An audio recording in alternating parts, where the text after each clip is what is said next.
The pyramids were the ancient world's greatest building project. They were tombs built to hold the mummies of the pharaohs for eternity. They've been around for 4,000 years, but they still haven't given up all their secrets. If it weren't for one man, there wouldn't be any pyramids. In remote Egyptian deserts lie the very first pyramids he built. Exploring them reveals what a genius he was and how he overcame every disaster. Though unknown today, he was the greatest Egyptian who ever lived, the pharaoh Sneferu.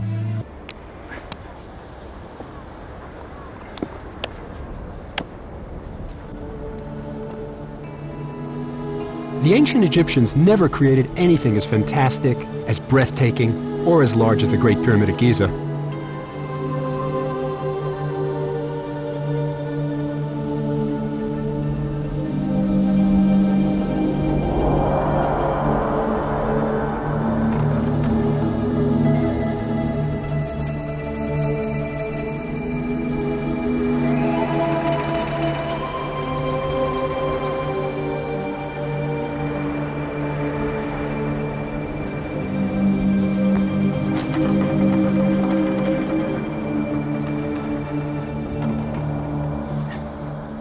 Everybody's always amazed with the Great Pyramid.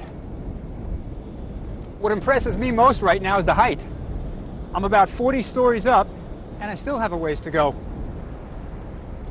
Up until the time the Eiffel Tower was completed, it was the tallest building on Earth. What people don't realize is it's also a marvel of engineering precision. The base is 13 acres, but the sides are perfectly oriented on the 4 compass points.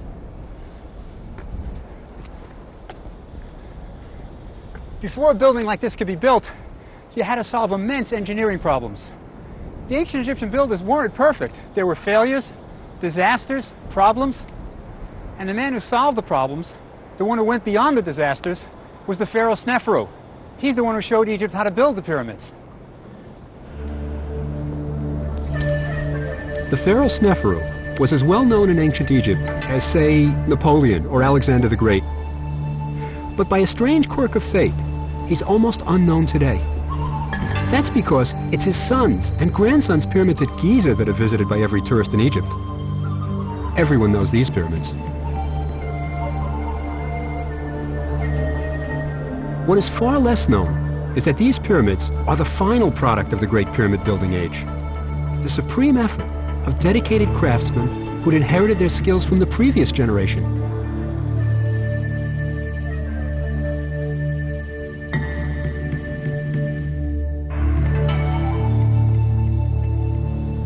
The pyramids that Sneferu built stand unvisited and largely unknown. Almost as big as the famous Giza pyramids, these are what you could call the prototypes.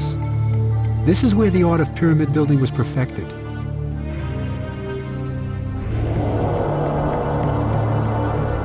But the pyramids say nothing about Sneferu the man.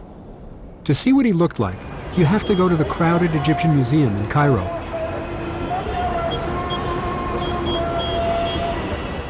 This is my favorite place in the museum, and there's never anybody here. But it's a wonderful bit of history. This is the first cartouche in the world. The magical oval that encircles the pharaoh's name. That's Sneferu's name in there. He's the first pharaoh that we have personal anecdotes for. He was a man, and we know something about him as a person. He lived 2,000 years before Aristotle or Plato, but he's not just a myth. He's a human being. We even know something about the way he looked. This is Sneferu on his throne here. But it's not an idealized portrait. It's not a pharaoh staring off into eternity. This is what the guy really looked like. Look at his chin.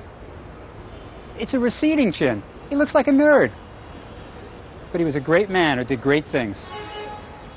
He completed the greatest building project in the history of the world. Without Sneferu, we wouldn't have the pyramids. He was pharaoh, but also a god on earth. And as a god, he needed a tomb that was the most magnificent creation the human mind could imagine. He needed a pyramid.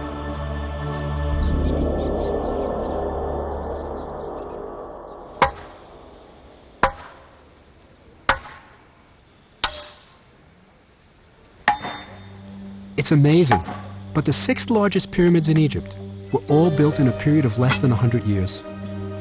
A primarily agrarian culture, using only copper tools, cut, transported, and placed in precise positions more than 10 million blocks of limestone, weighing an average of 2 tons each, to build the pyramids at Meidum, Dashur, and Giza.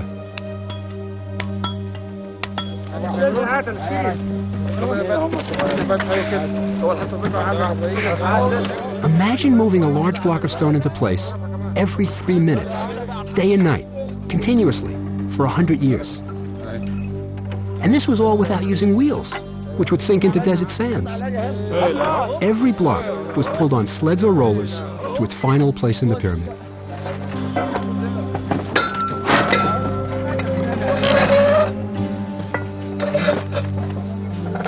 They were incredible buildings, perfectly aligned. No mortar was used. Not only were the pyramids massive, they were precise, accurate to a fraction of an inch. There are more than 70 pyramids in Egypt. The ones visited by millions of tourists each year are the successes. Unseen, in remote Egyptian deserts, are the failures, disasters that had to be abandoned. It was Snefru who succeeded and built the first true pyramid. This unknown genius ruled at the beginning of Egyptian civilization.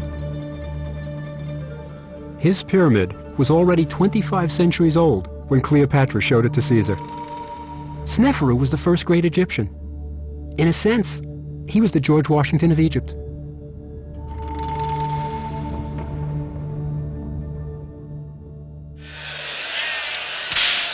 Hollywood had it wrong. One of the great myths about Egypt is that the pyramids were built by slaves, forced to haul huge loads while being whipped by cruel pharaoh's overseers. In reality, they were built by free labor, which makes Snefru's achievement even more incredible. Snefru had to organize and pay thousands of workers for decades to build his pyramids.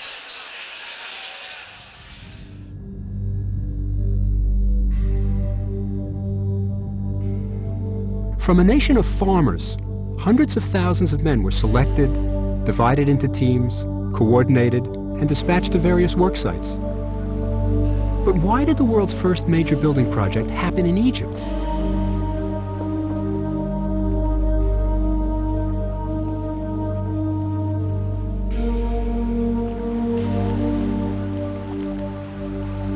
Ancient Egypt was a very special place.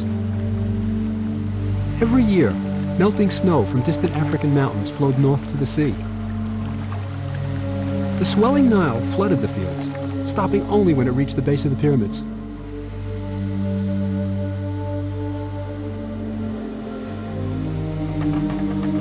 The inundation was a magical event for the Egyptians.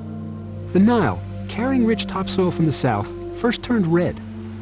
Then it turned green from the vegetation swept along by the water. Finally, it rose 30 feet. When the flood receded, it left the fields covered in rich, fertile river mud, perfect for planting crops.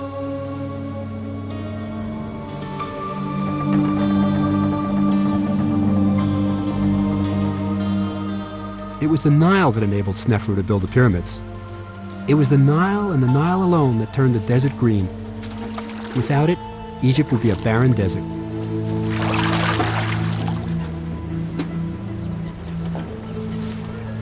To channel the waters of the Nile to their fields, villagers joined together to create networks of irrigation canals. This was the world's first national works project. In the fertile Nile Valley, the first nation was born.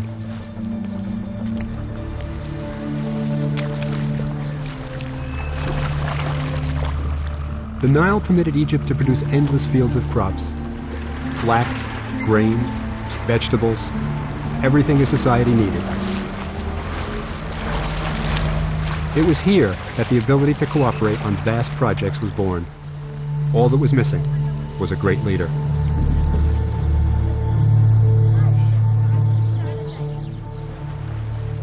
There's a wonderful story that tells us about Snefru the man. He was bored one day and summoned his court magician. The magician suggested that Snefru have the 20 most beautiful young women in the palace row him in his pleasure boat. So Snefru called for the 20 women, and for 20 oars of ebony with sandalwood handles.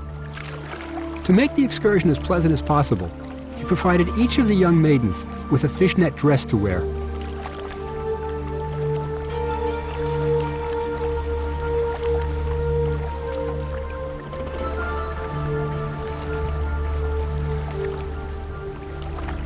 For the rest of the story, we have to go to the Egyptian Museum in Berlin.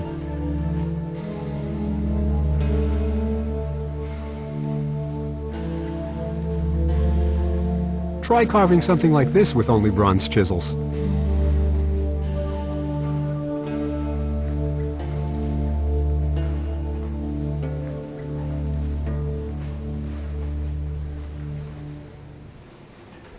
Among the treasures in the Berlin Museum, there's a papyrus that hangs on a wall that most visitors just walk right by. But it's absolutely unique. It tells us about the first personality in history, our man Snefru. This is it. Come closer. You'll see that it's not written in hieroglyphs. It's written in a faster, easier way of writing called hieratic. The scribe who did it had two colors of ink, red and black. He used the red for the chapter headings, and the black was the rest of the text. But what's important is it tells us something about Snefru's character. Now the story continues with Snefru being rowed on his pleasure lake. But all of a sudden, the rowing stops. One of the young women is crying. She's lost a turquoise pendant from her hair. It's fallen into the water. And Snefru goes over to find out what's the problem. And he tells the young woman he'll replace the amulet. But she doesn't want a new amulet. She wants her amulet. Now, there are two interesting points to this story. The first is, it's a turquoise amulet. This was very fashionable in the court of Snefru. He had just opened the turquoise mines, so this was a real treasure that she had lost. But the other interesting thing is that this young woman, just a rower, is in the presence of Snefru, the pharaoh, a god. But she's not afraid to refuse his offer of the amulet. She must have been at ease with him. He must have been viewed as an approachable, kind person. The story has a happy ending. Snefru calls for his magician, the one who got him into this spot in the first place. And he comes, and he recites a magical spell that parts the waters of the lake. This is centuries before Moses did it with the Red Sea. They retrieve the amulet from the bottom, the young woman starts rowing, and the pharaoh's heart is lightened. Now, Snefru was the pharaoh who marshaled all the resources of Egypt for his fantastic building projects. But he didn't do it by being a tyrant. He was viewed as kind.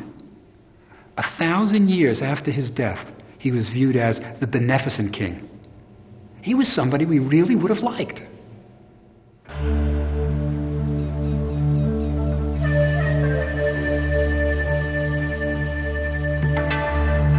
Snefru was ambitious. He was the first pharaoh with international aspirations. Any time an Egyptian set foot outside the borders of Egypt, it was a bold and dangerous venture. If you died in a foreign land, far from the priests, the embalmers, and the rituals, you couldn't be mummified. All hope for eternal life in the next world was lost.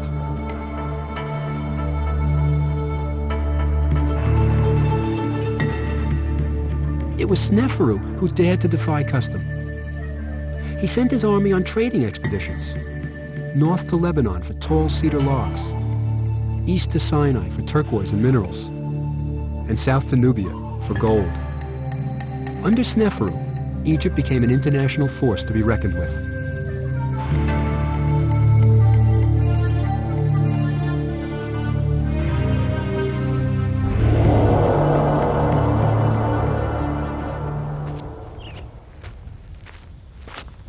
Snefru was famous for his expeditions into the Sinai to mine turquoise.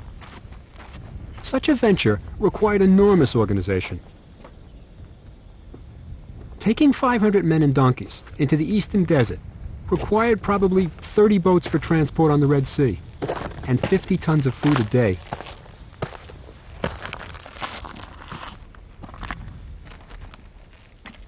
Once across the sea, there was a difficult 5-day trek by donkey to the mines at Wadi Margaret.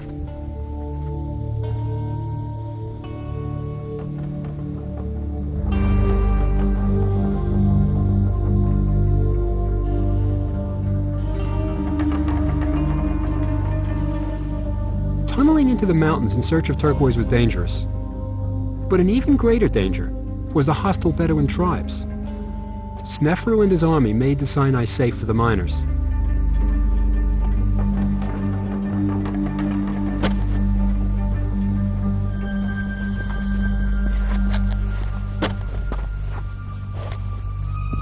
It's strange to see a boat carved on a mountain in the middle of a desert. But boats were an important part of the expedition, and the men wanted to record it all. This was a daring adventure they would talk about for the rest of their lives. They were crossing the Red Sea into foreign territory. There was a real chance they would never come back. It must have been much like our World War II veterans. And just like Kilroy, they left their mark wherever they went.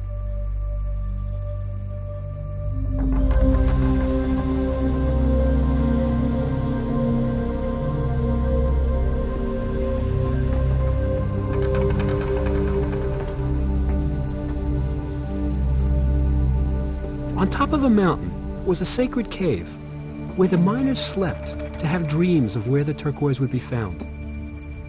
Here the men built a shrine to the goddess Hathor, mistress of turquoise.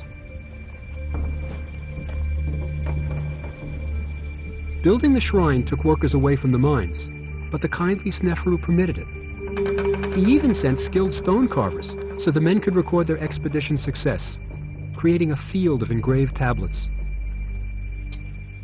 Today, this field still stands, pretty much as it did in ancient times. This one simply lists the names of the men on one expedition. But this one tells a story of suffering and heroism. The pharaoh's treasurer is recording the expedition he led. Because of the burning Sinai heat, winter was the mining season. But these hieroglyphs tell a different tale. Right here's the punchline. We arrived in this land the 3rd month of the 2nd season. These guys went in summer. He goes on. In the summer, the mountains branded our skin. These miners weren't slaves. They were willing to risk their lives to bring precious turquoise back for their pharaoh.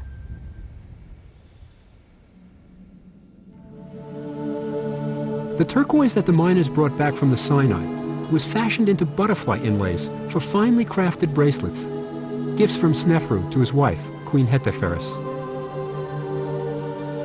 Snefru wasn't just a pyramid builder and explorer. He was a patron of the arts. His royal workshops produced extraordinary masterpieces of sculpture, painting, jewelry, and furniture. It was an astonishing age. The artistic achievements during Snefru's reign were so stunning that they set the standard for the next 2,500 years. The Maidum geese look as natural today as when they were painted 4,000 years ago.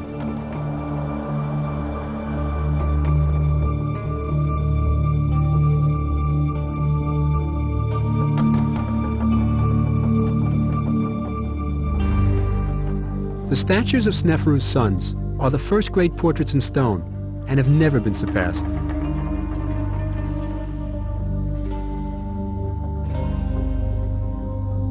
The fine limestone portrait of Ankaf shows him as a mature and thoughtful man.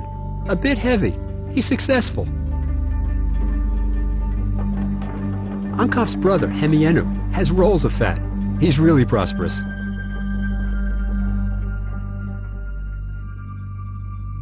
In the Cairo Museum is another of Snefru's sons, Rahotep, and his beautiful wife, Nofret. They sit side by side, their rock crystal eyes staring out at the thousands of visitors who stop to see them.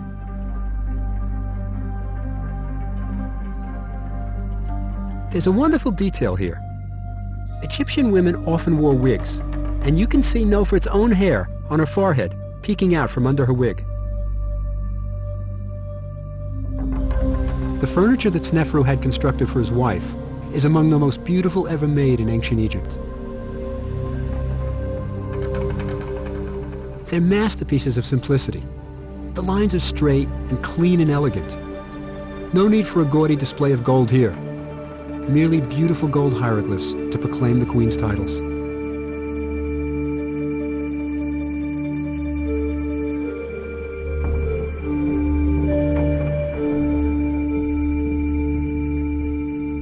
All of the Queen's treasures, including her beautiful canopied bed, were placed in her tomb for her enjoyment in the next world.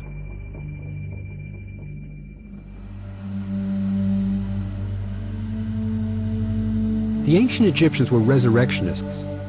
They believed that the body would get up and go again in the next world. This is why the Egyptians practiced mummification, a complex religious ritual that took 70 days to preserve the body.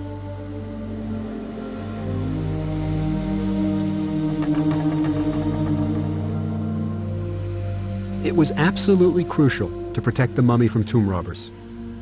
If a robber entered the tomb and destroyed the mummy, then the deceased couldn't exist in the next world. Without an intact body, all hope of immortality was lost. And this was the worst catastrophe that could befall an ancient Egyptian. Once the mummy was preserved, an elaborate tomb was built to protect it for all eternity. These first tombs were called mastabas.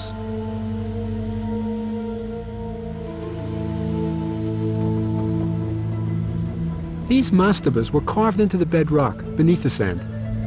They would be covered over with a large superstructure made out of bricks. The ancient Egyptians called them the houses of eternity.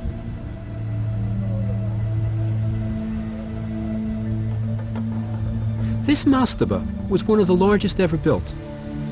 It has a remarkable feature that should have prevented it from being robbed. There is absolutely no access to the burial chamber from above ground.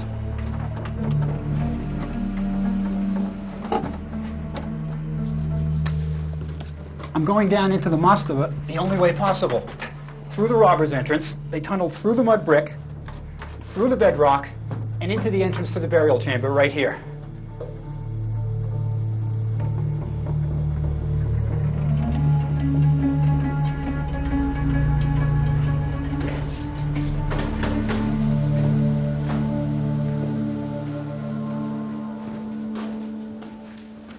This is the burial of a very important person, probably a queen or a prince. This sarcophagus is the first one in history. The body was placed inside, the lid was slid shut, but still it was robbed. Here's the robber's mallet that they used to prop open the lid. After the burial, this chamber was roofed over, and in spite of the 100,000 tons of mud brick and stone that were placed on top, it was robbed. Sneferu had a big problem. His problem was that it was almost impossible to stop tomb robbers. Even in Sneferu's time, his own wife's tomb was robbed. No matter how complicated the passages inside the tomb, the robbers could find the treasure. The reason was that often the tomb robbers were the very men who built the tomb and knew it best. The answer to tomb robbing was to create something so massive that even if the robbers knew where the burial chamber was, they couldn't get to it. But Sneferu wasn't the first to try this. It all started at Saqqara.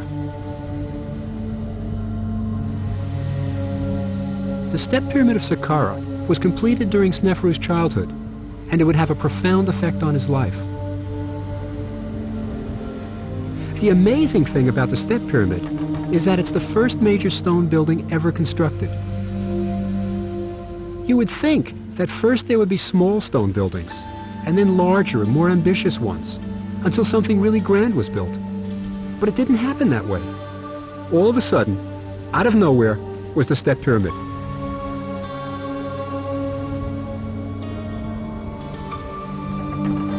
There are all kinds of signs that the Egyptians were just learning to work stone. The masons were merely copying columns and walls of existing palaces, built out of bundles of papyrus reeds and mud brick. Because they were faithfully copied in stone, wonderful architectural details were rendered completely non-functional. Doors that can't swing open or shut. Reed mats rolled up over doorways that can't be lowered. This is where building in stone began. 2,000 years after the step pyramid was built, the Greeks were proud to say that they learned how to build in stone from the Egyptians. The step pyramid was designed for Pharaoh Zasser. His architect wanted to create a grand burial for his king. So he designed a large mastaba and placed successively smaller ones on top of it, creating a wedding cake effect.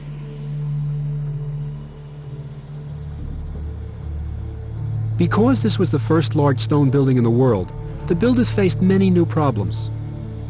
They weren't yet skilled in working stone, so the blocks that made up the pyramid were only roughly cut and fitted unevenly, one on top of another, threatening the pyramid's collapse.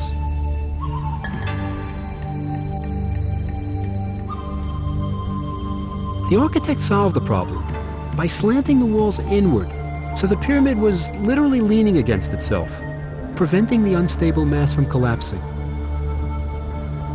When the step pyramid was completed, it was the most fantastic construction the world had ever seen. Probably 10 times taller than any other building. Taking thousands of workers nearly 2 decades to complete, it must have been the talk and pride of all Egypt.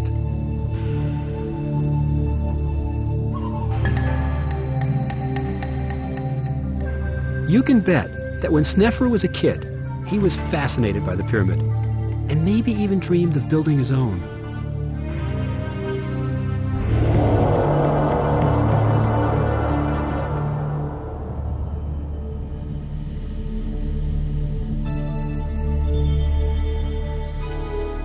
When Snefru became pharaoh, he had a chance to build his own pyramid at Maidum. As soon as you see it, something seems very wrong, but it's not clear exactly what. The monument appears more like an ominous tower than a pyramid. As you explore the site, more and more questions arise. Why are the walls of the burial chamber rough, unfinished? Where is the pharaoh's sarcophagus? In the burial chamber, the 4,000-year-old cedar beams lie in place, ready to lift the sarcophagus. But there's no trace of it, nor any evidence the burial chamber was ever used.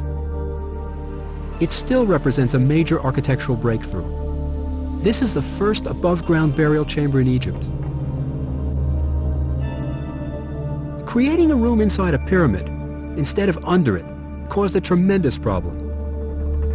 With the entire weight of the pyramid above, how do you keep the ceiling from collapsing? Snefru solved the problem by placing the stone blocks of the walls closer and closer to the center of the room as they went higher. As the walls were built up, the very top block forming the ceiling only spanned a few inches.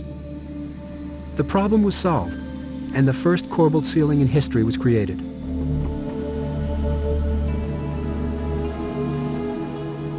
The answer to why the Maidum pyramid looks so strange lies in its construction. It was originally intended to be a step pyramid.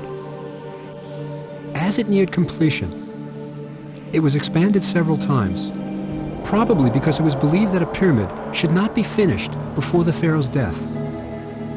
When the pyramid was completed with 8 steps, Snefru was still in good health, so the construction was continued. The steps of the pyramid were filled in with fine white limestone. This was the first attempt at a true pyramid, but there was a fatal architectural flaw. The final outer casing stones were not sufficiently anchored into the body of the pyramid. Because they rested on the smooth surface of the inner step pyramid, the stones began slipping, causing the first technological disaster in history.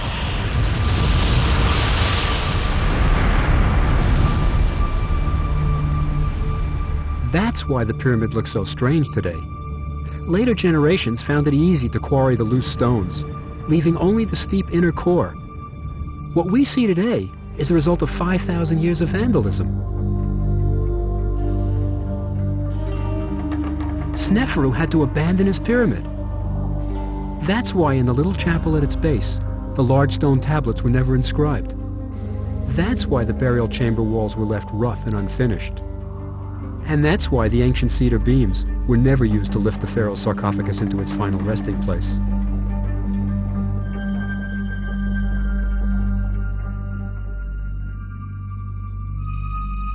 In fact, the only way we know the pyramid belonged to the pharaoh Sneferu is because of graffiti written almost 1,000 years after it was built. The scribe, Ankh Keperkar Re Senet, visited the pyramid and wrote on the chapel, I came to see the beautiful temple of King Sneferu. I found it as though heaven were within it, and the sun shining in it. May heaven rain fresh myrrh. May it drip with incense on the roof of the temple of King Sneferu. Can you imagine what it must have been like for the architect, who was Sneferu's own son, to have to go to the pharaoh and tell him that the work of the last 20 years was in ruins and that his tomb was unusable? It says a lot for the personality of Sneferu, that instead of raging and giving up, he simply ordered that the site of my tomb be abandoned and a new location found.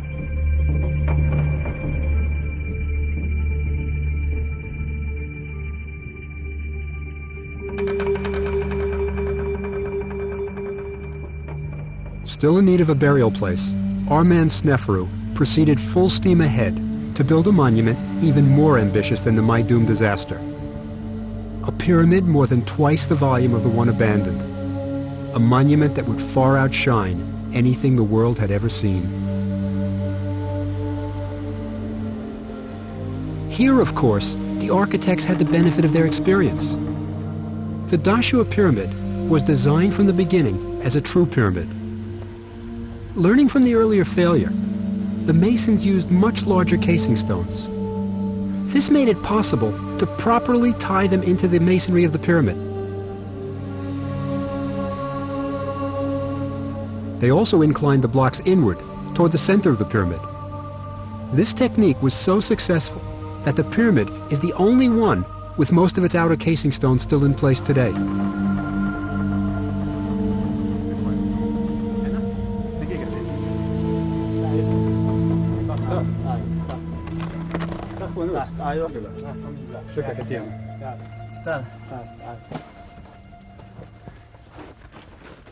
There's an interesting bit of graffiti here.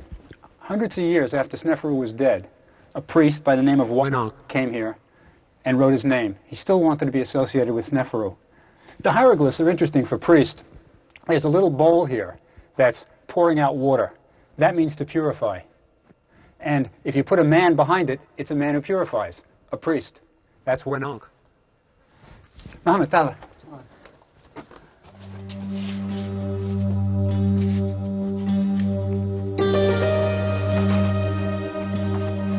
From the entrance, it's a very long way down into the body of the pyramid, more than 230 feet. One of the longest and most difficult descending passages of all the pyramids. The finely polished blocks of the wall are smooth, surprisingly cold to the touch. The passage still has the railroad tracks, used by the excavators in the 1950s, when they removed the rubble from Sneferu's burial chamber. The passage was designed to lower the sarcophagus into the heart of the pyramid.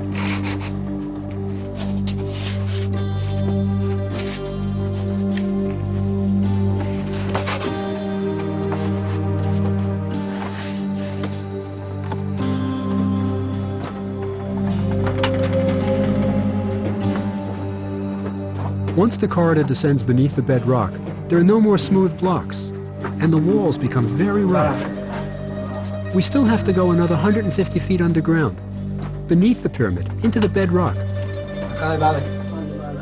After bending over so long, it's a relief and a shock to enter a narrow room with a 41-foot corbelled ceiling.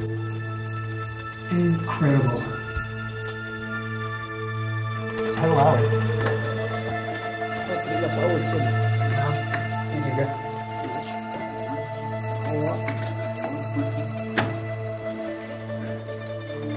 We aren't even in one of the burial chambers yet. It's merely a vestibule, almost as if Sneferu is saying, welcome.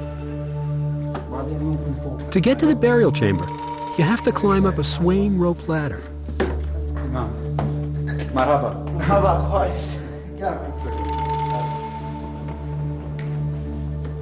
Then, the entrance to Sneferu's burial chamber is reached through a hole in the top of the wall.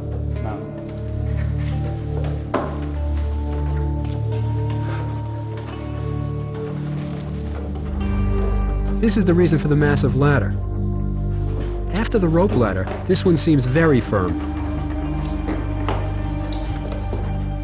When you're high on the ladder, it first hits you. All four walls are stepped inward to form a corbelled ceiling. It's incredible.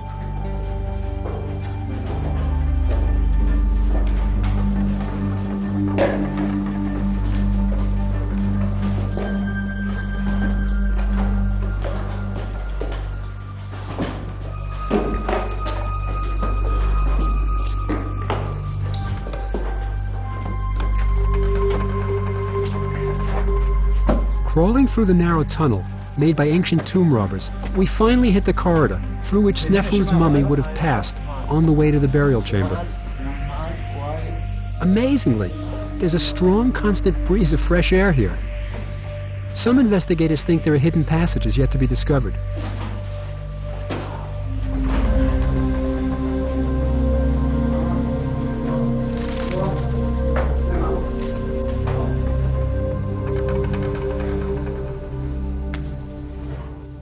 Finally, the burial chamber. The great thing about Sneferu was he didn't give up after the Maidum disaster. He built this. When it was completed, it was the greatest room on the planet. It goes up 55 feet. Mohammed,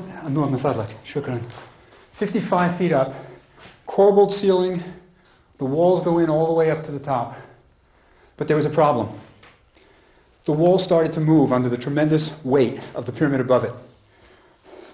Down here are cedar beams, 4,000 years old. They had to be brought in when the wall started to move. There were problems here too. The wall started to crack, move inward, and to make sure that the entire thing didn't collapse, they brought in the beams to hold it up. Originally, the Dashur pyramid was intended to be a true pyramid.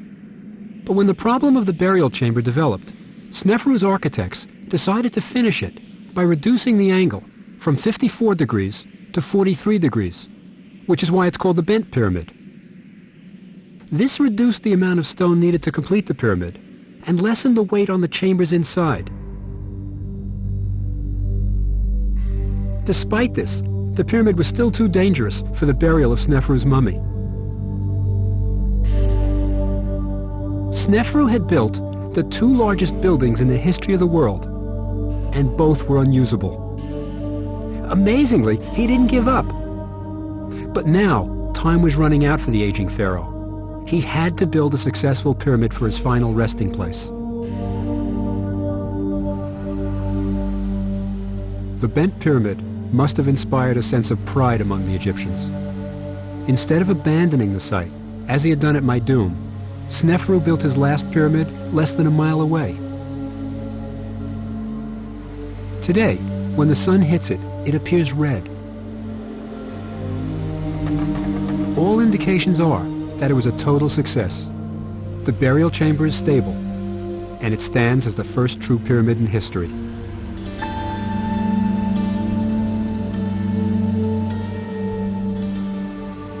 There are signs that Sneferu had to economize a bit to make sure that the red pyramid would be ready for his burial.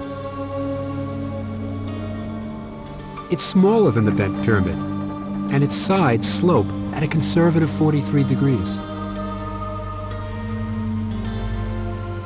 In the red pyramid, Sneferu finally solved his engineering problems. It's here that his mummy was laid to rest.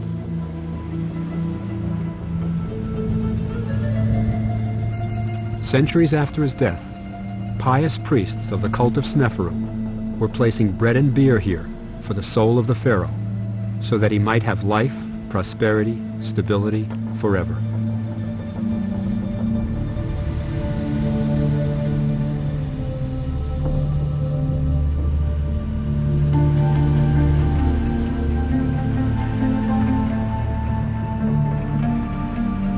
From the disasters of the Maidum and bent pyramids, Sneferu and his workers learned the art of pyramid building. At Maidum, they learned the necessity of binding the outer casing blocks securely into the mass of the pyramid. A lesson they carried out so successfully at the bent pyramid that the outer casing stone is still in good condition today. At the Bent, they discovered how to create large internal spaces with the use of corbelled ceilings.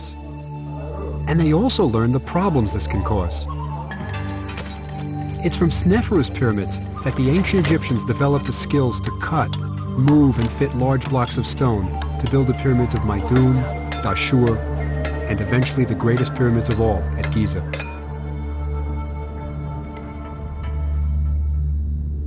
Sneferu and his family were a tightly knit group who worked together and achieved remarkable results. Sneferu had at least 5 sons, and he made some of them the viziers of Egypt, keeping the power close to him, establishing a family trust that was to extend throughout his life. In addition to holding the post of vizier, several of Sneferu's sons became architects.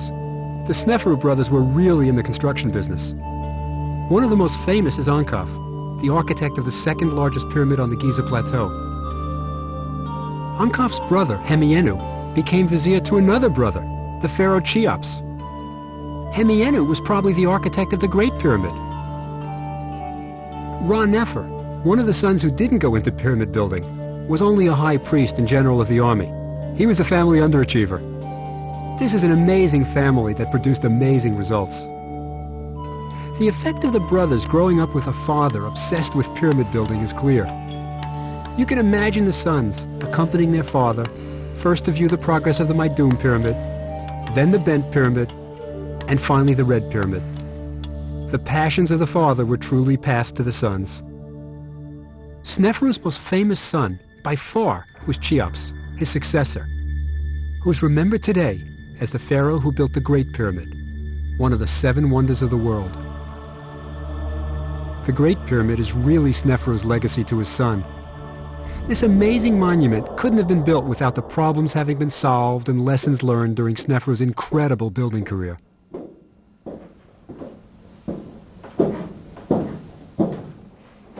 If there's one trademark to be found in Sneferu's 3 pyramids, it's the corbelled ceiling.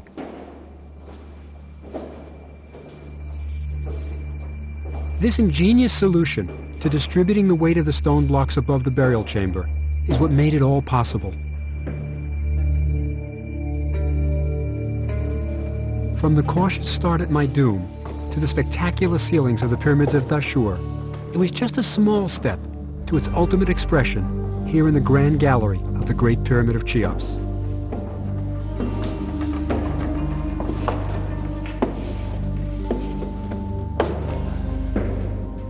One of the great interior spaces of all time, the corbelled roof runs for 153 feet and makes the gallery seem even higher than its actual 28 feet. In the burial chamber, Cheops outdid his father and hid from view his unique solution to the problem of protecting the roof from the incredible weight above it. The granite slabs that form the ceiling couldn't possibly support the pyramid above without some means of distributing the weight.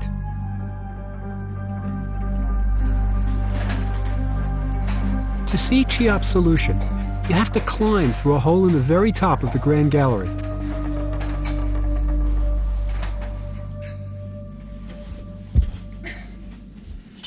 This is the secret to why the roof of the burial chamber didn't collapse. I'm directly above the burial chamber, in a low room that was designed to take the pressure off the roof of the burial chamber beneath me. Above me are 4 other chambers, pretty much like this one. And on top of them, there are 2 huge slabs that form an inverted V, taking even more pressure off the burial chamber. It's a kind of corbelled roof that's been streamlined. Sneferu would have loved it. The relieving chambers worked beautifully. 5,000 years after they were built, the burial chamber is still intact, virtually undamaged. If it weren't for tomb robbers, Cheops' mummy would still be here.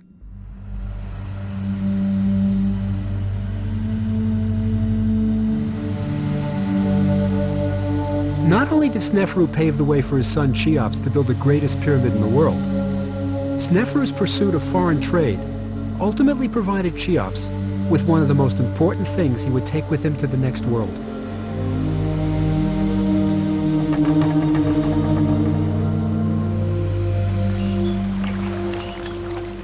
In ancient Egypt, everything moved either by boat or by donkey.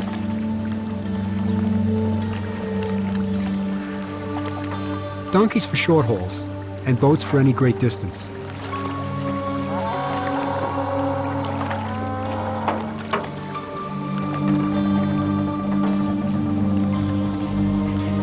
In 1954, a boat was discovered, buried next to the Great Pyramid. It was 145 feet long and was built by Cheops from timbers brought back from Lebanon by his father, Sneferu.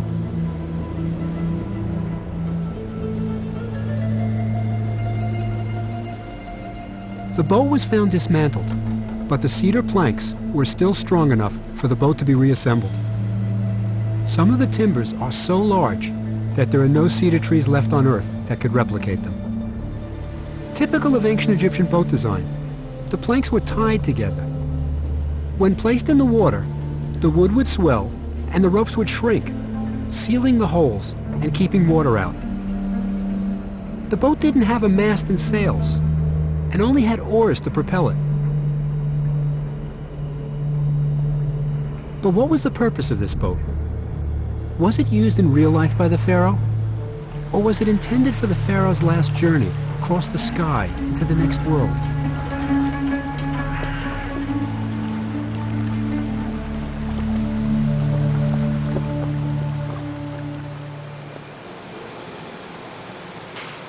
To solve the mystery, I had a 7-foot model carved to the exact measurements of the pyramid boat for testing in a tank at the Webb Institute for Naval Architecture on Long Island. It's amazing how beautifully it glides through the water, leaving practically no wake. Drag plus 13963. Because there was no sign of a mast or sails on the boat, at first I thought the oars provided the power. But computerized tests showed the boat's oars couldn't possibly have generated enough power to propel it. In fact, the oars seemed to have functioned like a keel on a modern yacht to give the boat stability and direction. So how did the boat move, if not by oar or sail?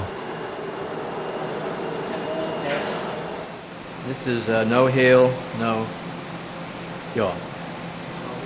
Run 40. Okay, here we go. Okay.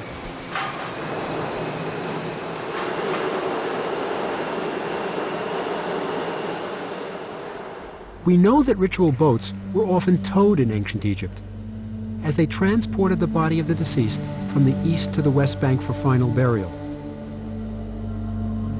The 4,000-year-old cedar boat may well have brought the body of Sneferu's son to the west for burial in the Great Pyramid.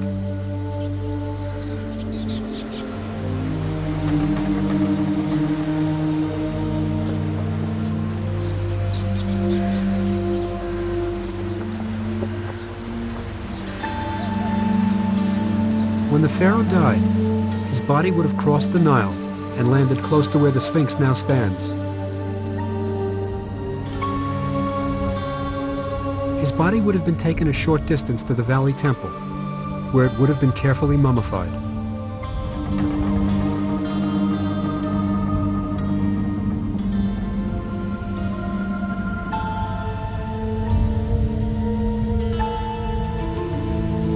Exactly 70 days after he died, his mummy would have been taken up a causeway leading to his pyramid. Accompanied by priests chanting the ancient rituals, the body would have been laid to rest in the heart of the most astonishing monument humankind had ever created.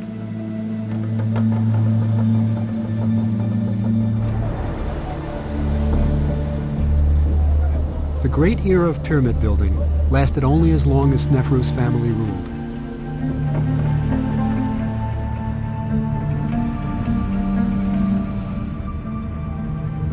His son built the Great Pyramid. His grandson, the second largest pyramid ever built, just next door. After that, the drive and energy to build such astonishing monuments faded, and later pyramids were just a pale shadow of their former glory.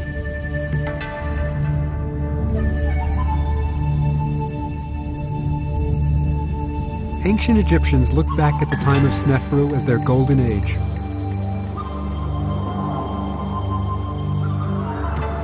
700 years after Sneferu's death, the pharaohs of the 12th dynasty returned to Dashur to build their pyramids in the shadow of Sneferu's monuments. The mud brick pyramid of Amenemhet III, now eroded and crumbled, resembles an anthill in its broken state.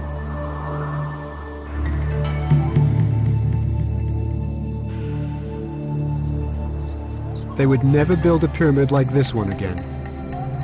When the Egyptians wanted to boast of something great, they would say, "Not since the time of Sneferu has its like been seen."